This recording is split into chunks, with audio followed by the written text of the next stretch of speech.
창세기 14장 17절부터 24절의 말씀을 보겠습니다.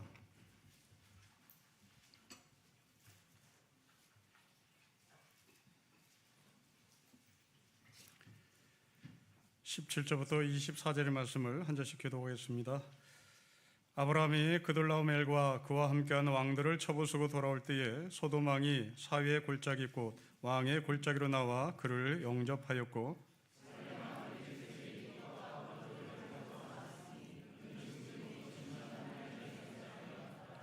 그가 아브라함에게 축복하 이르되 천지의 주제이시오 지극히 높으신 하나님이여 아브라함에게 복을 주옵소서.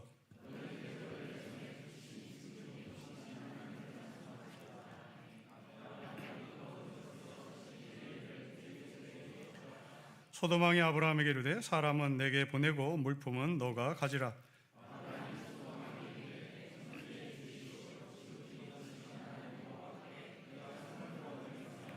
너의 말이 내가 아브라함으로 치부하게 하였다 할까 하여 너에게 속한 것은 실 한 오락이나 들매끈 한 가닥도 내가 가지지 아니하리라.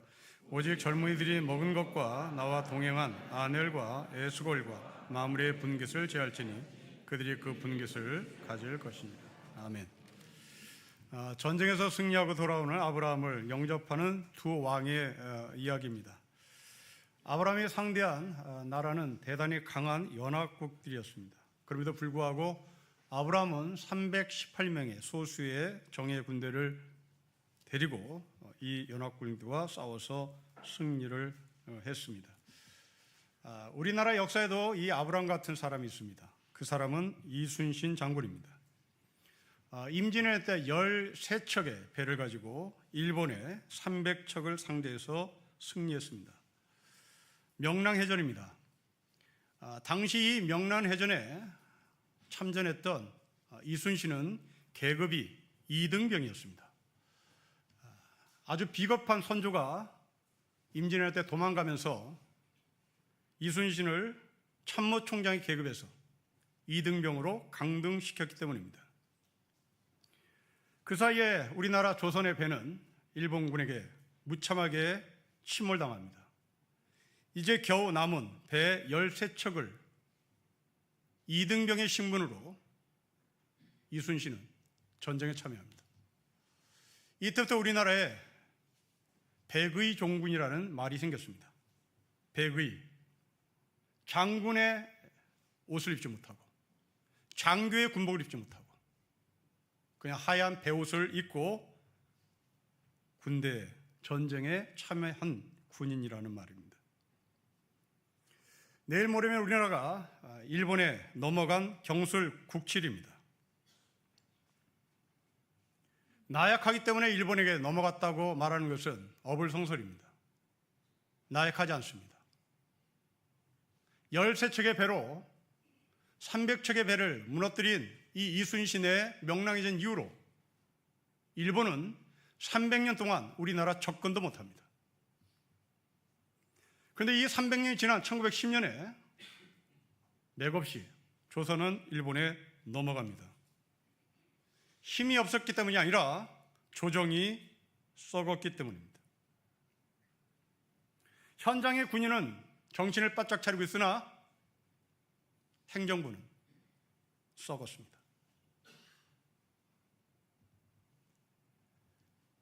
아브라함은 318명을 건드렸습니다.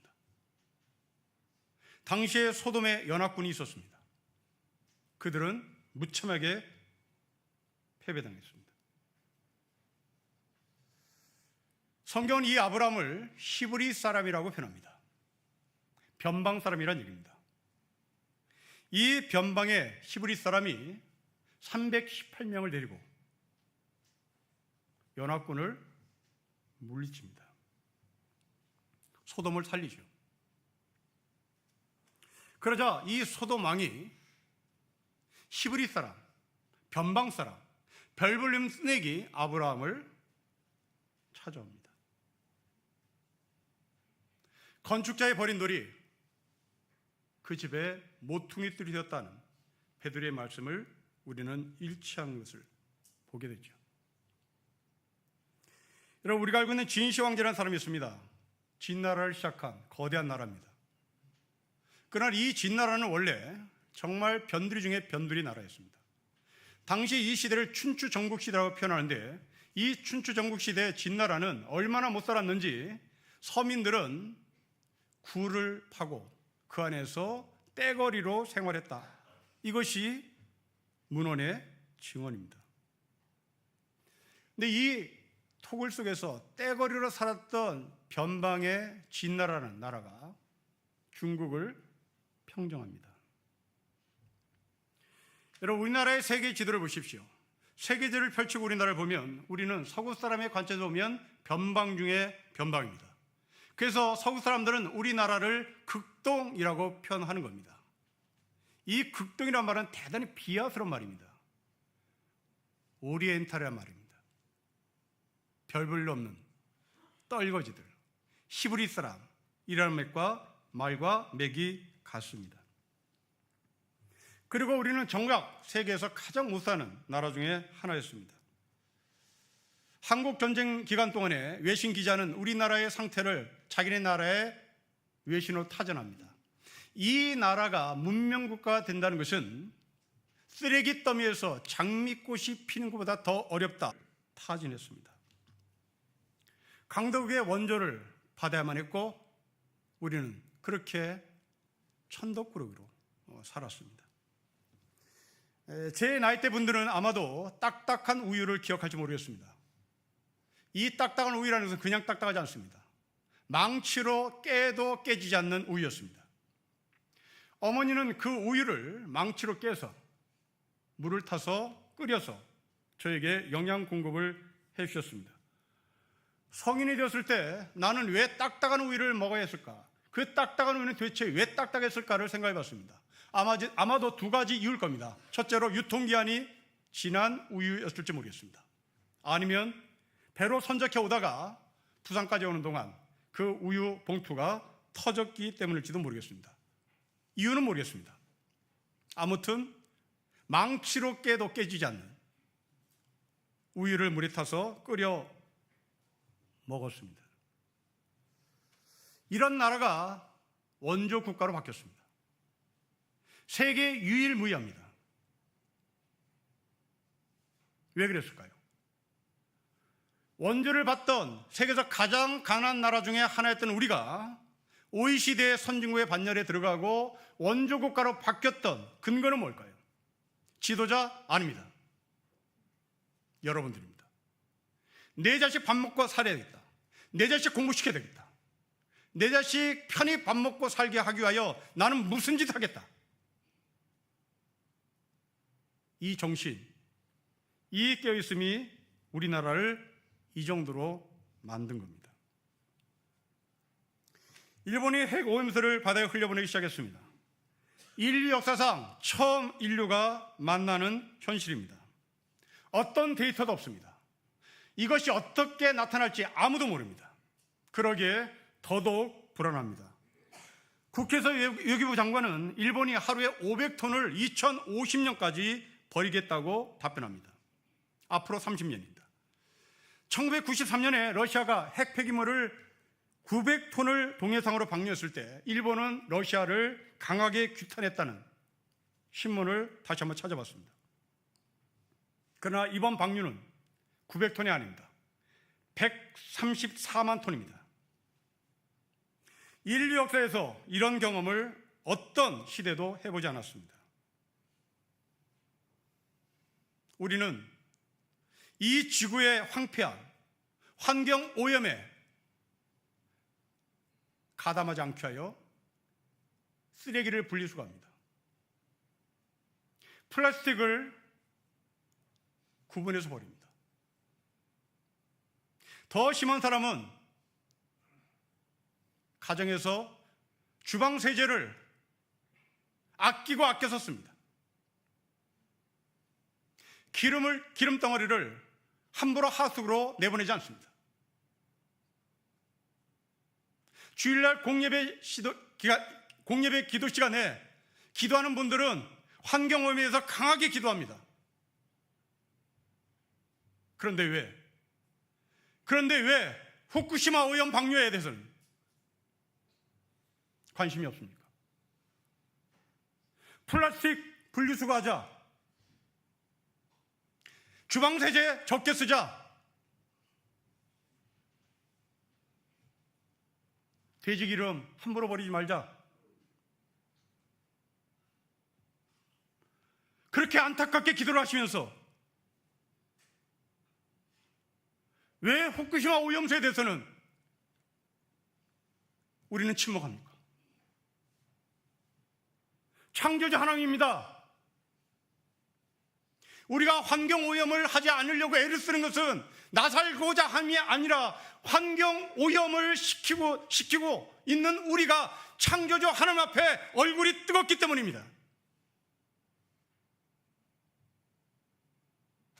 우리는 창조주 하나님을 대리하는 청직입니다. 우리는 하나님의 사람입니다. 이게 어떻게 정치 논리로 갑니까? 이게 어떻게 괴담입니까? 한 명만 걸려도 걸리는 겁니다. 그 한 명은 한 명이 아니라 생명입니다. 하나님이 창조하신 생명입니다. 우리는 창조자 하나님을 믿는 사람입니다. 이 지구를 지켜야 할 책무가 있는 사람입니다. 혼돈입니다. 이 혼돈을 질서로 잡으시는 하나님의 손길을 우리는 기대해야 되겠습니다. 힘이 없어서 그 방류수를 막아내지 못할 수도 있습니다. 그러나 힘이 없다 할지라도 우리는 포기하면 안 됩니다. 변방의 히브리 사람 아브라함, 미가 선지자는 우리에게 외쳤습니다. 베들레헴 에브라다야, 너희 속에서 메시아가 나온다. 베들레헴 에브라다, 변방 중의 변방입니다. 그 변방에서 예수 그리스도가 탄생합니다. 그 예수를 통하여 하나님 나라가 시작됐고 하나님 나라가 완성됩니다. 힘이 없어서, 무서워서 반대표를 던지지 못하는 우리 현실이 안타깝습니다. 그러나 베들레헴 에브라다야, 히브리 사람 아브라함아, 세계 지도의 극동의 대한민국아, 나는 너희를 통하여 이 환경 오염으로 몸살을 앓고 있는 이 지구 다시 회복시키겠다. 이런 하나님의 음성을 우리가 같이 듣고 나눴으면 좋겠습니다. 하나님의 음성은 4대5로 나뉜 강한 연합국들의 왕들에게 들려진 것이 아니라 히브리 사람 318명의 떨거지들을 데리고 있었던 아브라함에게 들렸습니다. 그리고 그 하나님의 음성은 사실로 증명되었고 전쟁에서 승리했습니다. 이 전쟁에 승리했다는 소식을 듣고 왕들이 영접을 하러 나옵니다. 두 사람이 영접합니다. 소돔왕 그리고 살렘 왕입니다. 우리 이 사람들이 어떻게 아브라함을 영접했는지 보겠습니다. 그럼 17절과 18절 우리 같이 읽겠습니다. 시작. 아브라함이 그돌라오멜과 그와 함께한 왕들을 쳐부수고 돌아올 때에 소돔 왕이 사회의 골짜기 곧 왕의 골짜기에 나와 그를 영접하였고 살렘 왕 멜기세덱이 떡과 포도주를 가지고 나왔으니 이는 지극히 높으신 하나님의 제사장이었습니다. 여러분, 소돔 왕은 아브라함을 말로 영접했습니다. 18절에 샬롬 왕은 떡과 포도주를 들고 아브라함을 영접했습니다. 지금 아브라함은 전쟁을 마치고 돌아온 사람입니다. 여러분, 전쟁이라는 것은 두 가지가 부족합니다. 하나는 먹을 것이 부족합니다. 하나는 피곤합니다. 먹을 것이 부족한 상태에서 전쟁을 했던 아브라함, 그리고 이 전쟁에서 승리하느라 고생했던 피곤한 아브라함, 이 사람 앞에 소돔 왕은 아무것도 들고 나오지 않았습니다. 그냥 수고했어? 잘했어? 하고 끝났습니다. 반면에 샬롬 왕 멜기세덱은 떡을 준비했습니다. 떡은 배고픔을 해결하는 도구입니다. 두 번째 포도주입니다. 피곤함을 푸는 도구입니다. 아브라함은 살로몬이 주는 이 멜기세덱이 주는 떡 먹고 배고픔을 처리합니다. 전쟁에서의 피곤함을 포도주를 마시면서 처리합니다. 그러나 소돔왕은 아무것도 준비하지 않았습니다. 소위 립서비스만 했습니다. 자, 우리는 이 두 왕을 여러분의 개인의 삶에 적용해 보십시오. 여러분들은 밖에서 일하고 돌아오는 여러분의 식구를 소돔 왕처럼 영접합니까? 아니면 샬롬 왕처럼 영접합니까? 여러분들 립 서비스만 하십니까? 아니면 먹을 것을 준비하고 식구를 기다립니까? 어떤 사람은 퇴근하고 돌아오는 남편 소파에 누워서 영접합니다. 오이팩을 한 채 영접하는 부인도 있을지 모르겠습니다. 어떤 남편은 유튜브에 정신이 팔린 채 게임하느라 아내가 들어온지도 모르고 게임에 열중하고 있을지도 모르겠습니다. 안다 하더라도 시큰둥하게 왔어 라고 말하는 남편도 있을 것입니다. 소돔왕들입니다. 망합니다. 이 점 망합니다. 소돔은 망했기 때문입니다. 지금 현관문을 열고 들어오는 밤늦게까지 공부한 여러분의 식구들, 여러분의 자식들, 아브라함입니다. 여러분들의 얼굴을 높이고자 내 아버지, 내 어머니 얼굴에 먹칠하지 않고자 밤 12시, 1시까지 공부하고 돌아오는 아이들입니다.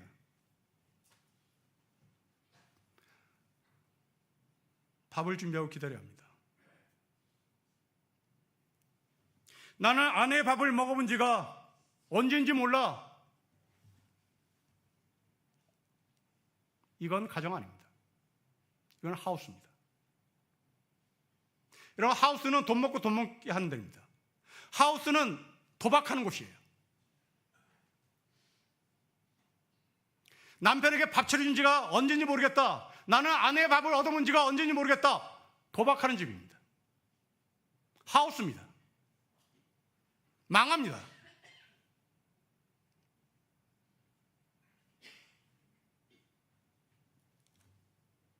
여러분의 가정은 하우스입니까? 여러분의 가정은 홈입니까? 하나님은 하우스를 원하잖아요. 하나님은 홈을 원하시죠.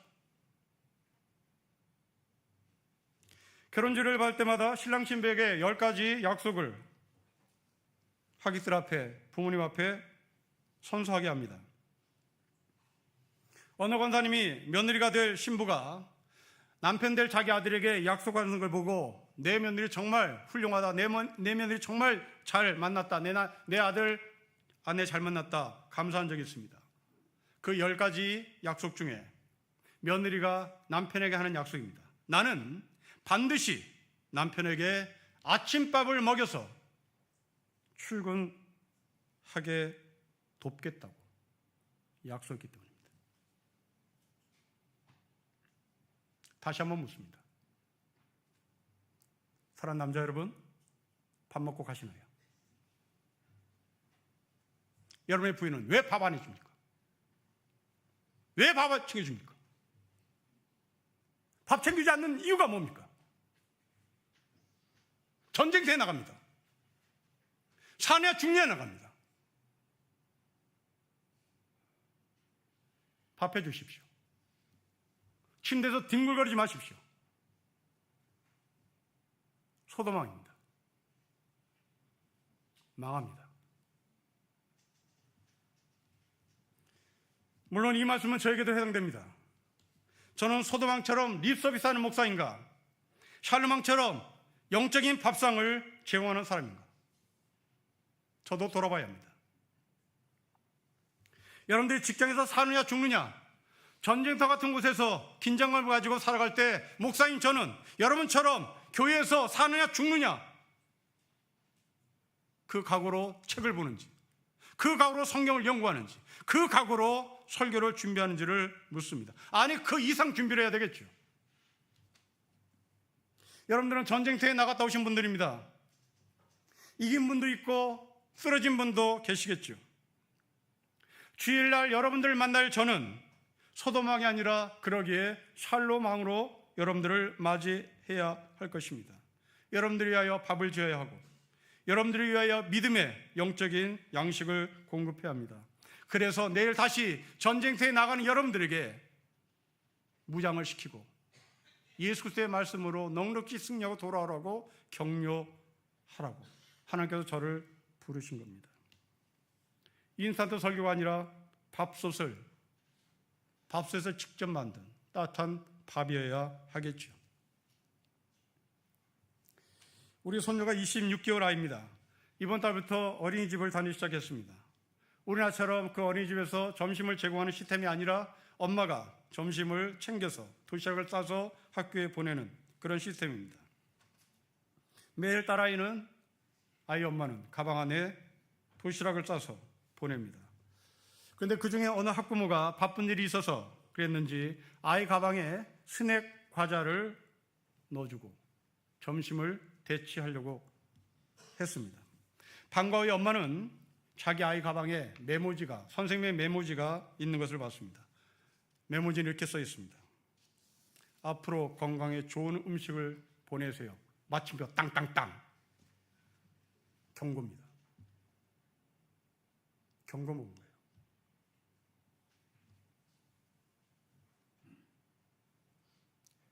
라면 먹고 출근하는 남편 없겠죠. 시리얼 먹고 출근하는 남편 없겠죠.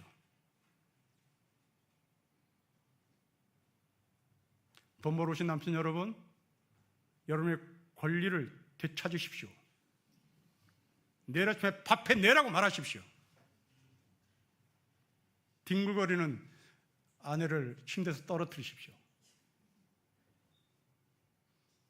우리는 샬롬왕입니다. 우리는 샬롬왕의 위치에 있어야 되는 거죠. 목사의 인스턴트 설교를 조심하십시다. 인스턴트 설교라는 목사들에게 건강한 밥을 달라고 요구하십시오. 여기서 이 인스턴트 설교라는 것은 설교 준비를 하지 않아도 얼마든지 쉽게 설교 원고를 손에 넣을 수 있는 인터넷 문화를 말합니다. 심지어는 설교 원고를 대신 만들어서 파는 시장도 있습니다. 아니, 대형교회 목사는 설교를 만들어주는 비서 목사가 있습니다.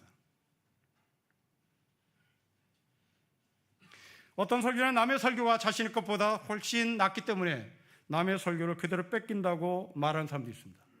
목사 그만둬야 합니다. 설교자에게 요구하십시오. 우리가 전쟁터에 나가서 싸울 수 있는 밥을 주십시오. 영적인 밥상을 제대로 차려서 우리에게 밥상을 펼쳐달라고 부탁을 하셔야 됩니다. 또 하나 경계해야 될 것이 있습니다. 여러분 21절 보십시오. 우리 같이 읽겠습니다. 시작. 소돔왕이 아브라함에게 이르되 사람은 내게 보내고 물품은 너가 가지라고 말합니다. 여러분, 소돔왕이 필요한 것은 물품이 아니었습니다. 사람이었습니다. 왜 그랬을까요? 생명이 아니라 노예들이었기 때문에 그렇습니다. 소돔왕은 노예가 많으면 물품은 따라온다라고 생각을 했던 거죠. 결국 소돔왕은 사람을 사람으로 본 것이 아니라 자신의 목적을 위한 수단, 도구, 물건으로 봤습니다. 여러분, 우리는 민주주의 시스템에서 살고 있습니다. 민주입니다. 사람입니다. 우리는 물건이 아닙니다. 주인입니다. 이 민주주의가 시작된 것은 기원전 6세기요. 그리스 아테네에서부터 시작됐다고 우리는 역사를 통해서 알고 있습니다. 그런데 모든 시민이 기원전 6세기에 직접 민주주의에 참여한 것은 아닙니다. 왜냐하면 아테네라고 하는 도시가 50% 이상이 노예였기 때문입니다. 이 노예들에게는 직접 민주주의의 자격을 주지 않았습니다. 소돔왕은 바로 그런 사람이었습니다. 이런 사람에게 여자는, 그리고 전쟁 포로는 사람이 아니었겠죠. 노예였습니다. 소돔왕은 이런 사람을 원했던 거죠. 우리가 아는 소크라테스가 여자에 대해서 한마디로 정리해 놓겠습니다. 여자도 덕이 있을 수 있다. 여자도 덕이 있을 수 있다. 만약 우리가 집으로 돌아온 여러분 남편에게 오늘 얼마 벌었어? 여러분 소도망입니다. 아이들에게 성적표 내놔. 소도망입니다. 둘의 공통점은 숫자입니다. 소돔은 숫자를 원했어요.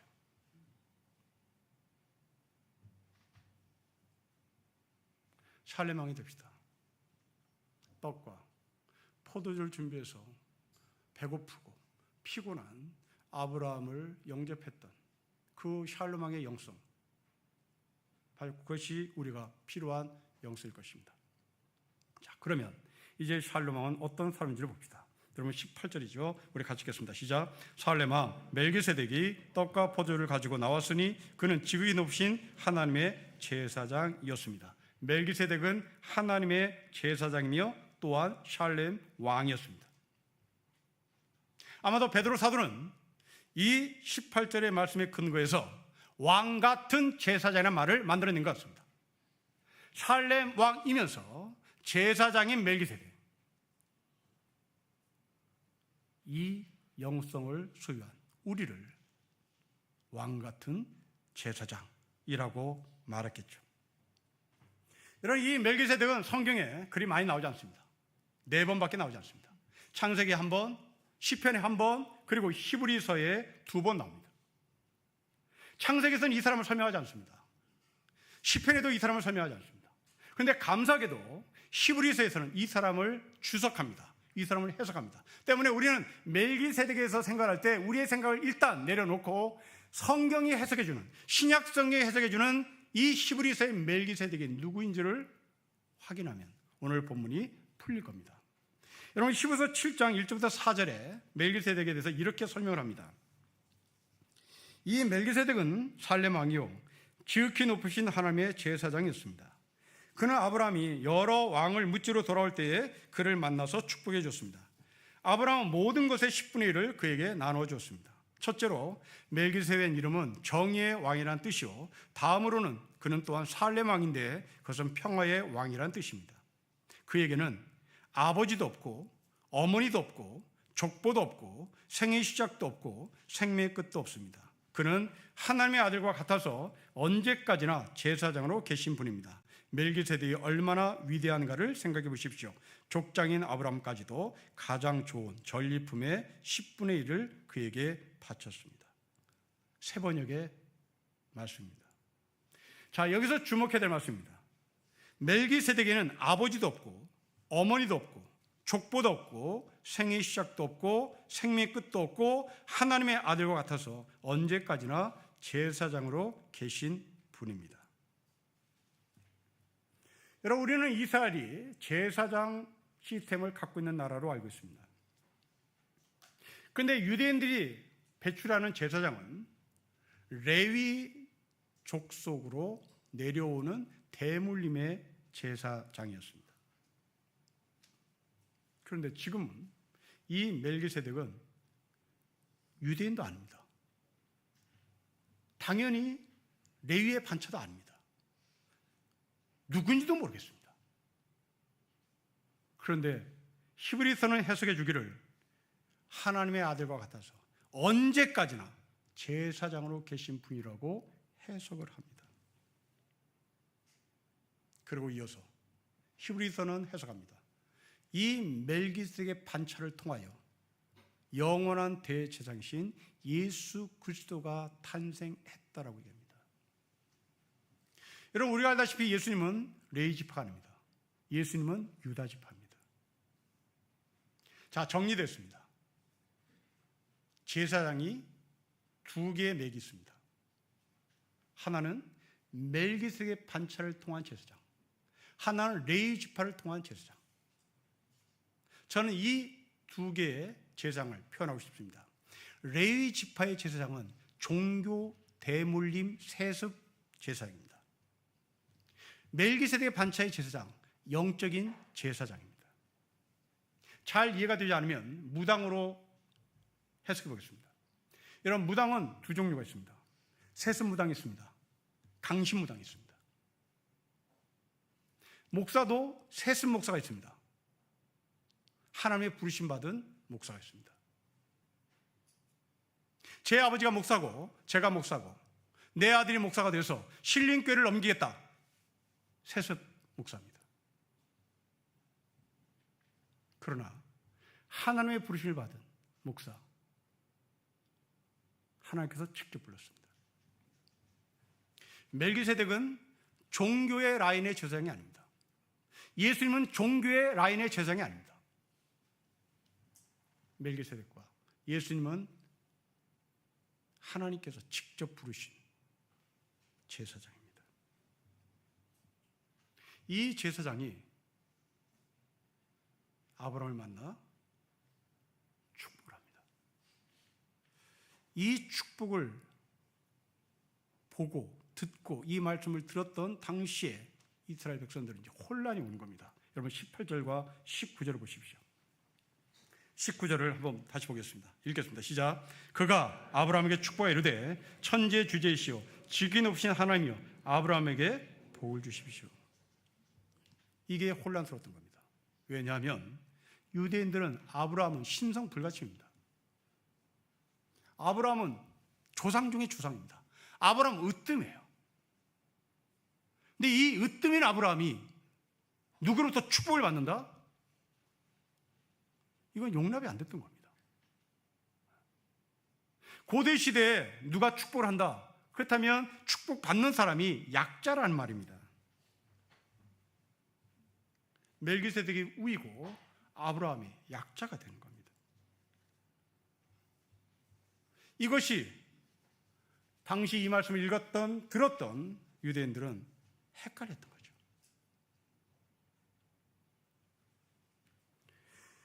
여러분들의 인생살이가 이 아브라함처럼 지쳤을 것이고 고통 가운데 열심을 가지고 살았을 것입니다.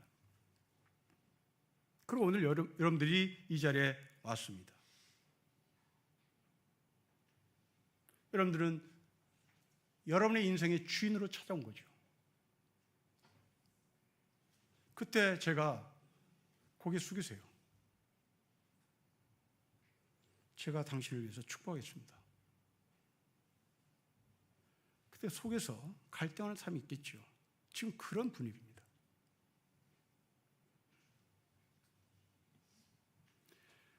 바로 이 멜기세덱의 반차를 따라서 제사장으로, 왕으로 이 땅에 오신 분이 바로 예수님이십니다. 지금 이 시대는 자기 주장이 강한 시대여야 되고 자기 주장이 강한 시대여야 된다라고 주장하고 그것을 학교에서 가르칩니다. 그러기에 우리 모두는 각자 자기의 주장을 끝까지 밀고 나가는 사회 속에 살고 있습니다. 지난주에 주일학교 선생님을 통해서 들은 끔찍한 이야기입니다.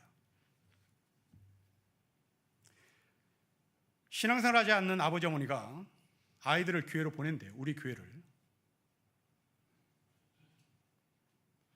그 교회에서 주일학교 선생님들이 잘 양육하고 예배를 마치고 이제 교회 학교 선생님들은 교사회의도 할 것이고 또한 자기의 주원 일 사역도 할 것이고 하는 그 사이에 이제 예배가 마친 후에 집으로 가야 할 아이들이 교회에서 노는 아이들이 있겠죠.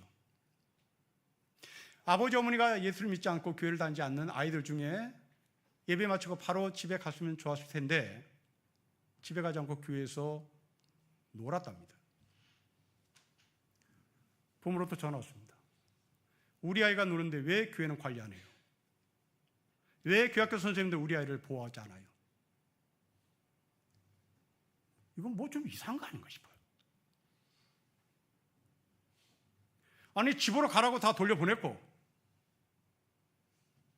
아이가 좋아서 교회에서 남아있으면 아이가 놀다 가겠죠.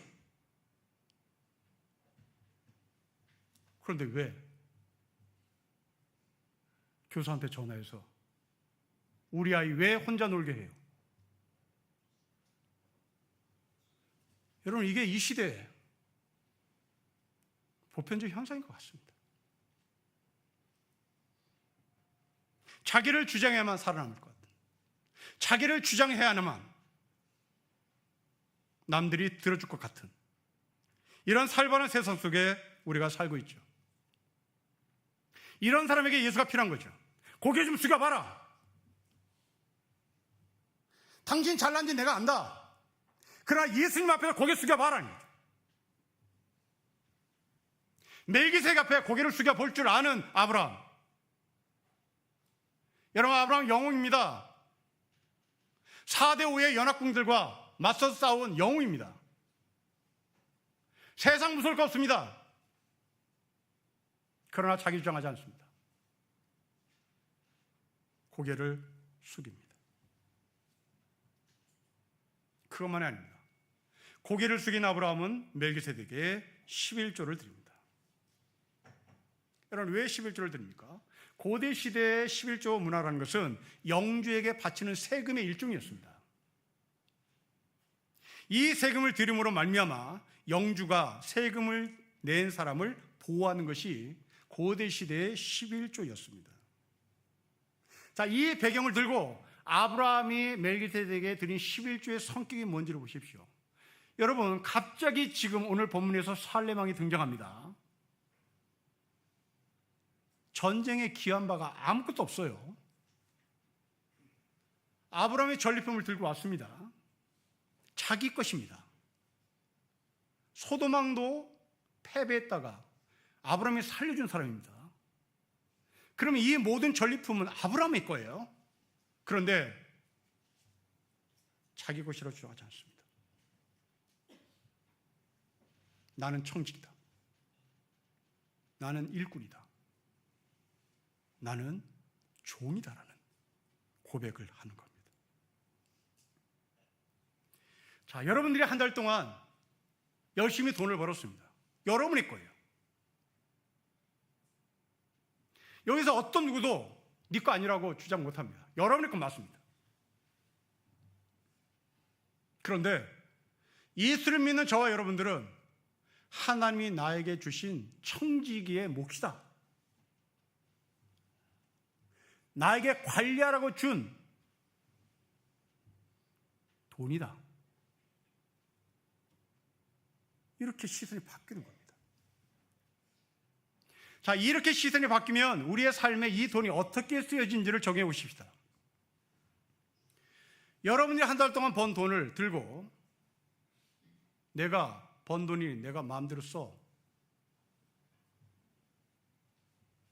그 마음을 먹고 도박을 하러 간다? 바람을 피러 간다? 그러나 예수를 믿는 사람들은 하나님이 나에게 주신 청지기의 몫이기 때문에 이 돈을 도박하는 데 쓸 수가 없는 겁니다. 바람 피는 데 쓸 수가 없는 거예요.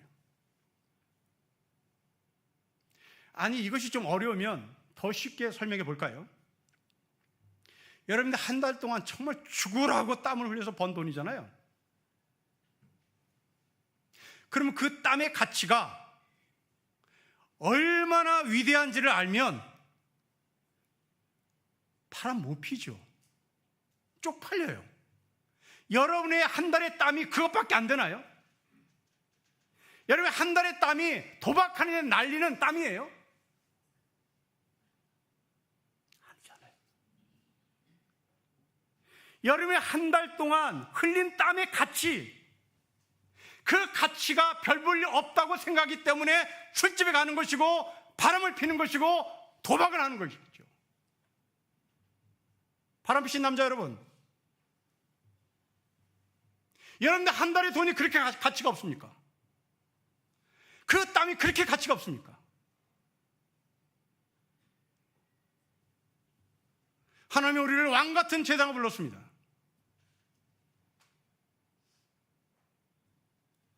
아브라함처럼 한 달 동안 번 돈이 얼마나 큰 가치가 있는지를 삶으로 증명해야 되는 겁니다.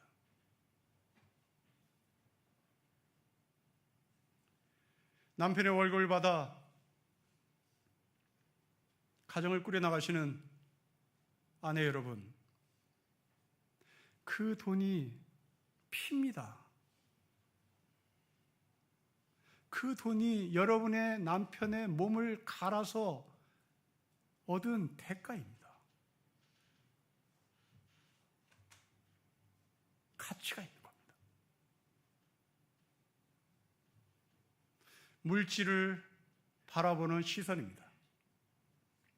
내 거야, 청직이야, 내 마음대로야, 하나님께서 맡기신 것이야. 여러분의 자녀도 여러분의 것이 아닙니다. 하나님께서 맡기셨습니다. 그만큼 가치가 있다는 말입니다. 왕 같은 제사장인 것을 선포하십니다. 나에게 주어진 가족, 나에게 주어진 물질이 내 것이 아니라 바로 하나님 안에서 청지기의 내용을 채워져가는 물질이요 자신 것을 주 예수 그리스도 안에서 선포하길 주의 이름으로 축복합니다. 기도하겠습니다. 하나님 아버지, 말로 립서비스하는 소돔왕, 떡과 포도를 들고 온 샬렘왕, 우리가 어디에 서 있는지 보게 하시고 우리가 종교적인 제사장이 아니라 영적인 제사장으로, 왕 같은 제사장으로 살게 하여 주십시오. 주 예수 그리스도의 이름으로 기도합니다. 아멘.